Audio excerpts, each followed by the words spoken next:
Hollywood tried to cancel everything fun. It went woke, it went broke, and now, ladies and gentlemen, they're desperate enough to go back to that which works. And what works? Comedy, being funny, real jokes, making fun of things again.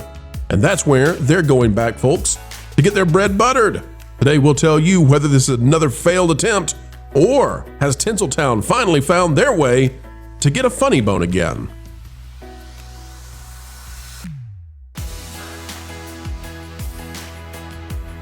It's a lovely day, folks. It's blue skies everywhere because you have joined us as we try to explain entertainment.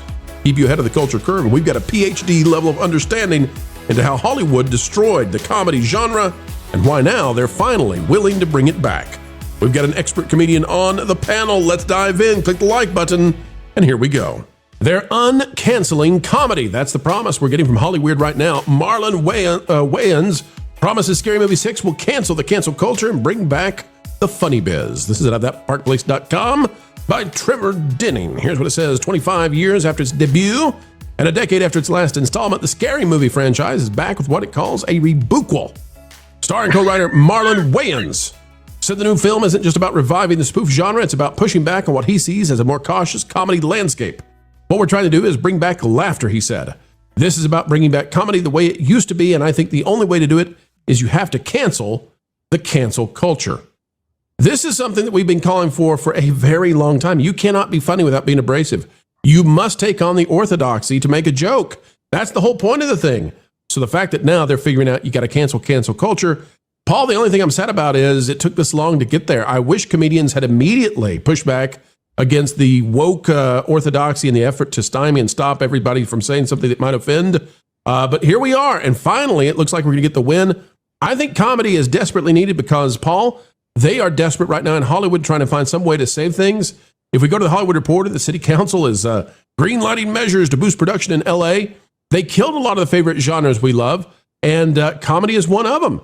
So, Paul, How badly do we need funny business back, and can they bring it back? How quickly?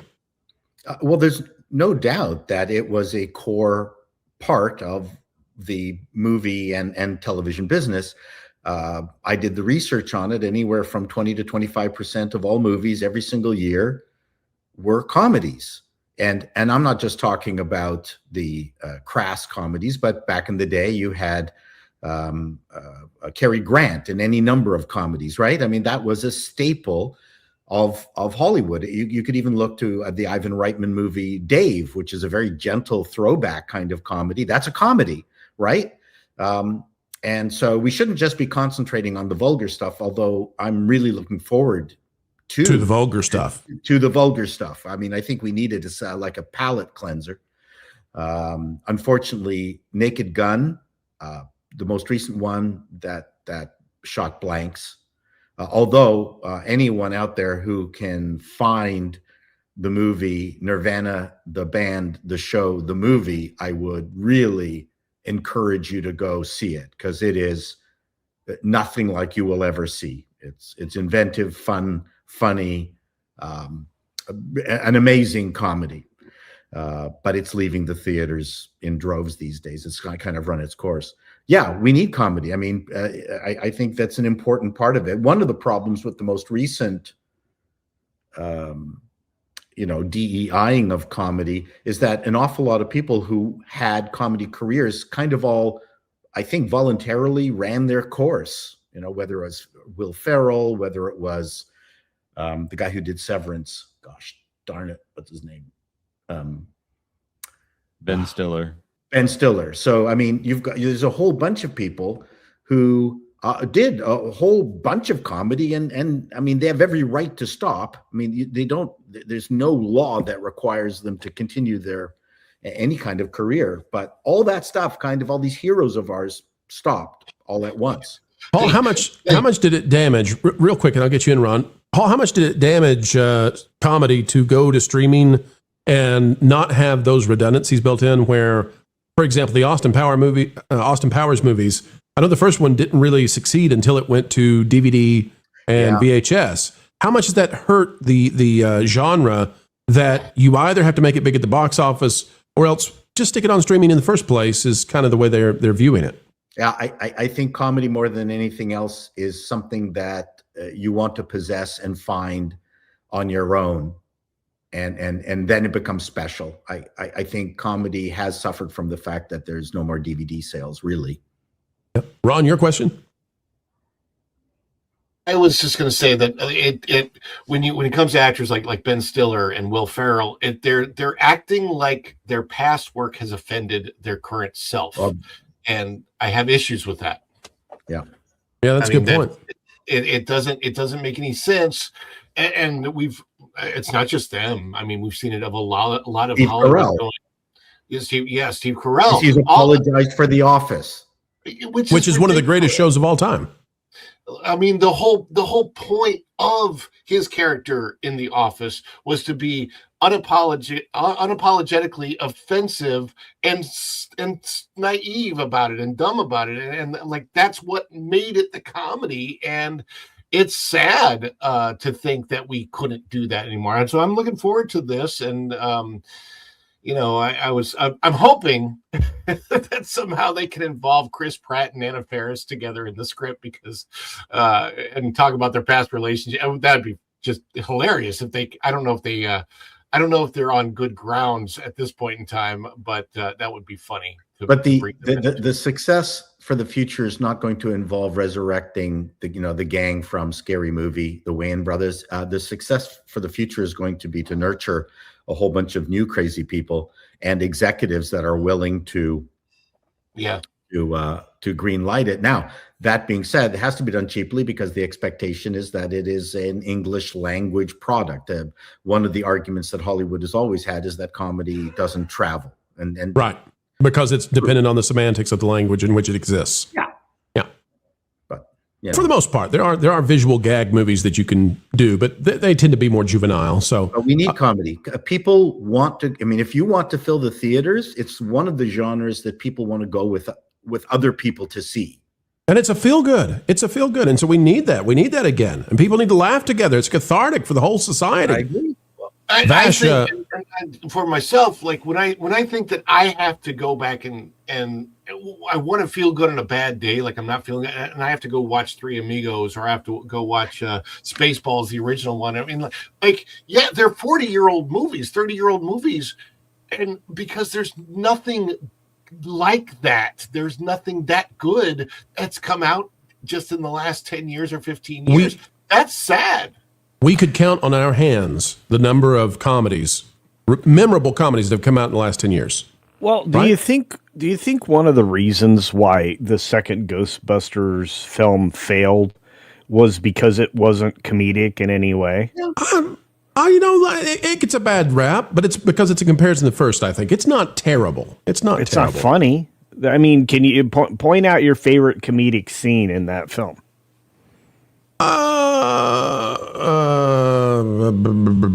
When Rick Moranis is making out with whatever her name is who plays Janine, the level of lovemaking that they awkwardly do. Remember when they're supposed to be watching Oscar babysitting him? It's funny. They have no idea what they're doing. They're both novices in love. Anyway, yeah. Vash, they're saying that if they get a success with Scary Movie, which looks like they could, they're going to bring back White Chicks and do White Chicks too. And I'm going to emphasize White Chicks because it's funny to do so. Vash, is the way to go maybe to be as offensive and go on the offense with comedy to sort of really jolt the society and say, this is what is humorous again? I don't know about being offensive for the sake of being offensive or as offensive as you can go, but you have to. I would say you have to bring back some level of offense. And what I mean by that is not necessarily like putting anybody like down ridiculously so. I mean, if I don't know, Paul, maybe you can speak to this better than I can, but from what I understand about modern writing rooms and executives being involved and so forth, it's like, oh, we can't make fun of these people. We can't make fun of this. We can't do that. And when you look at the old comedies, maybe like 40 years ago, as you brought out, Ron, it's the problem is that the modern, comedy writers look at that and go, well, that's of that generation. It's passé. It's old fashioned. We have to do something a little bit more modern, something a little bit more inclusive. I mean, we've seen this for a lot of years in the video game space, especially where, even reboots of games like Saints Row, for example. You have a lot of creators coming out and saying, oh, well, that comedy was of that era. We're going to do something, fresh, hip, and new, and more inclusive. We don't want to put anybody down. So what do you get? You get really, really bad comedic writing, if you can call it that, to be quite honest. And I think that's what was really being laid out here in the story. It's like cancel the cancel culture. We can't be so concerned about offending so many people that we can't do any comedy at all, because, well, that's kind of the purpose of a comedy in the first place. And comedic films, I think, have every ability to be as successful as maybe like modern horror films, where they don't have huge budgets attached to them, but they do make their money back, and they do have a segment of fans that keep going back for that specific genre of film. Similarly, I think you could do that with comedy in the modern era. It's just, I think it takes a little bit more risk, which is what was being referred to. Yeah, and you're exactly right, Vash. The entire purpose of comedy seems to go back to the jester, right? That was the idea, was to give free speech to a non-free society when it comes to expressing yourself. And that's the antiseptic to bad ideas. The ability to mock something or gently tease or do whatever, that's what helps you come out of the hubris of, oh, no, this is going to work even if it's not going to work, if everybody else knows it. That's the idea of the emperor's new clothes. This is the whole purpose of laughter, I think, is to be able to take away that veneer that we put on each day and say, nope, you're still human and you still make big mistakes, and that's everybody. Yeah, but I think that's, as you pointed out, the antidote here. And it's one of the reasons why all these social media plays by governments are to censor the ability to make fun of the politicians who are misbehaving.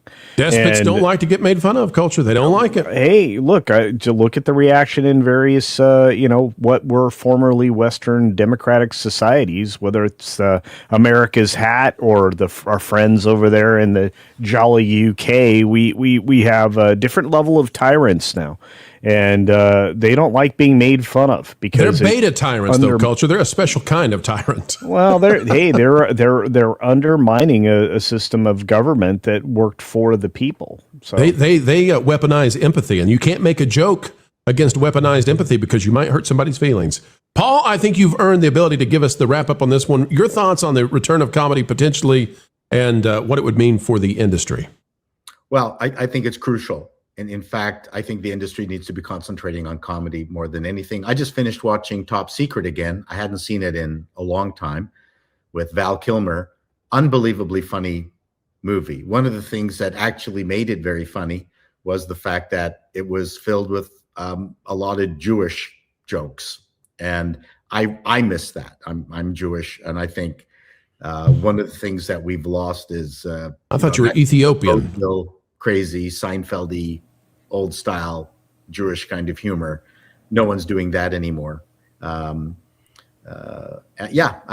Comedy, I think, should actually be the thin edge of the wedge of all the movie studios if they're trying to resurrect the business, because it can be done quickly, can be done fast, and it will make stars and personalities faster than the dramas will. All right, Paul is not Aboriginal. Got it? Writing that down right now. List of ethnicities.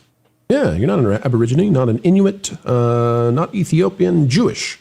That's right. There we go. Consider me shocked. I did not see that one coming.